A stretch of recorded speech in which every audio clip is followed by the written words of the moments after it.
仙界与古神一族，竟然有如此惨烈一战。有一双目光一直跟着我，我需得将看到的画下来。须得。In the scroll, an 8-star ancient god appeared. Who exactly was he? Why did he launch an assault on the Thunder Immortal realm? And who is this newly introduced man? Why is it said that without him, there might never have been the later Li Muwan, nor Wang Lin's iconic scene of carrying the coffin? And what treasures did Wang Lin obtain from him? First, about an 8-star ancient god, I can say with certainty. He was absolutely not ancient god Luo Chen. After all, ancient god Luo Chen was not dead at that time. He was still trapped inside moon-gazing bone, serving as nothing more than a battery. As for the true identity of the 8-star ancient god shown in the painting, even the original novel never explicitly revealed it. However, he was still an 8-star ancient god. Among the ancient clans of the cave world, he was undoubtedly a legendary figure. To understand why this 8-star ancient god attacked the Thunder Immortal realm, we first have to trace the origins of the ancient clans within the cave world. Back then, the 7-colored Immortal, venerable in order to raise the heavenly Tao, joined forces with Li Guang to lure Tao ancient Ye Mo into the cave world and kill him there. Yet Ye Mo did not truly perish. He split his blood into 3,000 portions, giving birth to the ancient clans, the ancient demon, ancient devil, and ancient god races that we know today. His 9 most precious drops of heart's blood, meanwhile, became the royal bloodlines, such as ancient god Tu-Si of the royal lineage. Originally under the restraints imposed by the 7-colored Immortal Venerable, the ancient clans developed in an orderly fashion. But after the 7-colored Immortal Venerable died, their growth spiraled out of control. Everyone knows that the ancient clans require tremendous amounts of power to grow. As more and more 8-star and 9-star members of the ancient clans emerged, they became an enormous threat to humanity. At one point, the ancient clans even enslaved entire human populations. Thus, during the ancient era of the cave world, both the inner realm and the outer realm launched a massive campaign to exterminate the ancient clans. The ancient clans of the outer realm suffered the worst. Most of them were suppressed by Palm Lord, the foremost of the 4 great battle generals. Those who survived either surrendered and became his subordinates, or fled into the inner realm to hide. For example, ancient demon Bei Luo and ancient demon Tajia, who later appeared in the land of monster spirits, both ultimately served the ancient clans of the outer realm. The 8-star ancient god, who appeared in the Thunder Immortal realm, also came from the outer realm. He served under Palm Lord. During the Second War between the inner realm and the outer realm, he was ordered by Palm Lord to act as the vanguard in the assault on the Thunder Immortal realm. This is confirmed by the records left behind by the immortal king Xiaoyao in the animation. The arrival of the 8-star ancient god preceded Palm Lord's destruction of the immortal realm by only 3 years. The two events were unquestionably connected. At this point, some fellow Taoists may wonder, the strongest expert of the Thunder Immortal realm, Immortal Emperor Bai Fan, had only reached the early stage of Void Nirvana. An 8-star ancient god, however, possessed strength comparable to the Void Spirit realm. How could such a being have been killed by a siege? The answer is actually quite simple. Although the inner realm was somewhat weaker overall than the outer realm, eliminating a single 8-star ancient god was by no means difficult.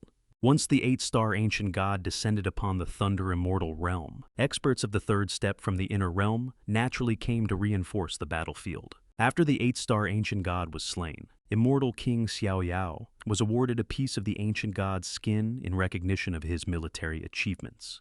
He refined it into a suit of ancient god leather armor, which eventually found its way into Wang Lin's possession. For Wang Lin, this armor was nothing short of priceless. To begin with, it was literally made from the hide of an 8-star ancient god. Its defensive power was absurdly strong. Ordinary 2nd step cultivators would struggle even to damage it.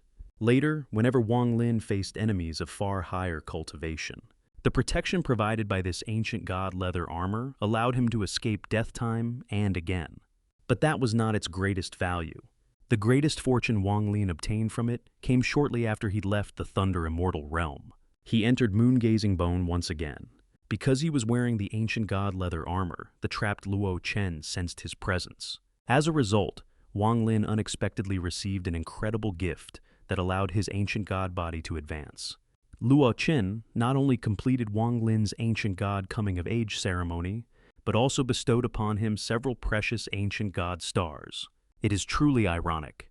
This nameless 8-star ancient god followed Palm Lord's orders to invade and devastate the Thunder Immortal realm. In the end, he died in battle his body, and Dao destroyed. Not even his name was remembered by history. His fate was unimaginably tragic, yet he could never have imagined that countless years later, a single piece of his skin would become Wang Lin's greatest protective treasure. And perhaps that was also an extension of this ancient god's legacy. In another form, he would accompany another Nihility cultivator on his journey along the path of Tread Heavenly Realm. Second, about the Immortal, who recorded the destruction of the Thunder Immortal realm. In the latest story, Wang Lin arrives at the Immortal ruins.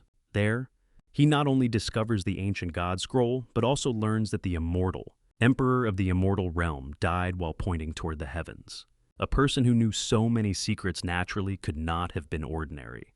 His name was Xiaoyao, a 9th-rank immortal king of the Thunder Immortal realm. He once painted artworks for the Treasure Pavilion, and Immortal Lord Qing Shui later inscribed the Summon the Wind divine ability onto one of his paintings. From that moment on, Xiaoyao's painting became one of the greatest treasures stored on the 9th floor of the Treasure Pavilion. Later, Wang Lin would enter that painting and learn Summon the Wind, thereby becoming Qing Shui's junior brother in name.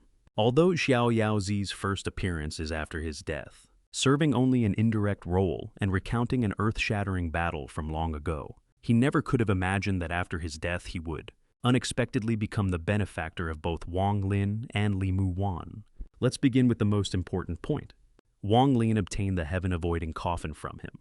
Its original owner was Immortal Emperor Xianxia, but after passing through many hands, it eventually came into Xiaoyao's possession. Before ascending to immortality, Xiaoyao had a child in the mortal world. Unfortunately, as a father, he owed his child far too much. After the child died, he preserved a wisp of the child's soul. Even after becoming an immortal, he gave up precious cultivation time and countless opportunities in order to search for the heaven-avoiding coffin. His goal was to place his child's soul inside the coffin so that both soul and body could slowly be restored, awaiting the day the child might awaken once again. To ensure its safety, he ordered his disciple Longdao, who had violated the immortal laws, to guard the heaven-avoiding coffin. Later, however, Longdao encountered Wang Lin and the two fought. During that battle, Longdao finally realized that his master Xiaoyao had never truly regarded him as a disciple.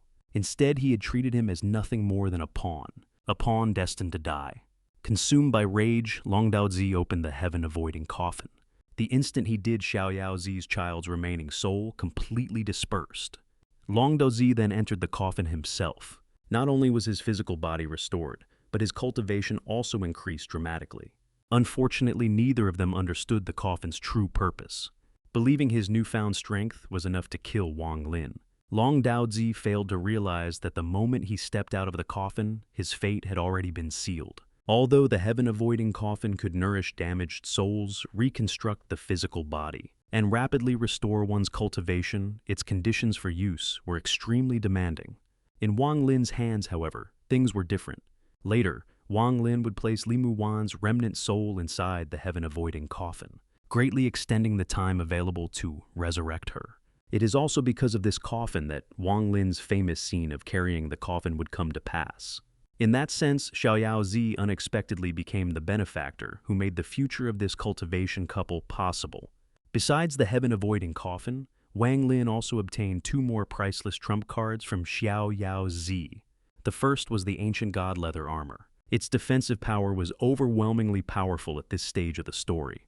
With it, Wang Lin could virtually withstand the self-destruction of a peak Yang realization realm cultivator. Later, during his battle against Yao Bingyun, it was once again the ancient god leather armor that protected Wang Lin's primordial spirit, allowing him to survive repeated life-threatening situations. Without it, his physical body would likely have been destroyed long ago. The second treasure was those seemingly ordinary skeletons. Their true name is the mother and child Dao Withering Skeletons. Their power is extraordinary, and they are genuine immortal treasures. Unfortunately, during the ancient battle between their original master and an ancient god, they were heavily damaged. After their master fell, they were never fully restored. Even so, their power remains astonishing. They are undoubtedly among Wang Lin's strongest magic treasures at this stage. Later, Wang Lin would use them during his battle against Qing Shui, who immediately recognized them as Xiaoyao Zi's possessions. When Wang Lin later arrived among the Immortal Scholar clan, these treasures also led others to believe that he was someone closely connected to Xiaoyao Zi. In later battles against Long Dao Zi and other powerful opponents, Wang Lin would continue to wield them. At the current stage of the story, they are among his most lethal killing weapons, though their dominance is limited to the present arc. If you enjoy my way of explaining and storytelling, don't forget to like and subscribe. It really motivates me to keep creating.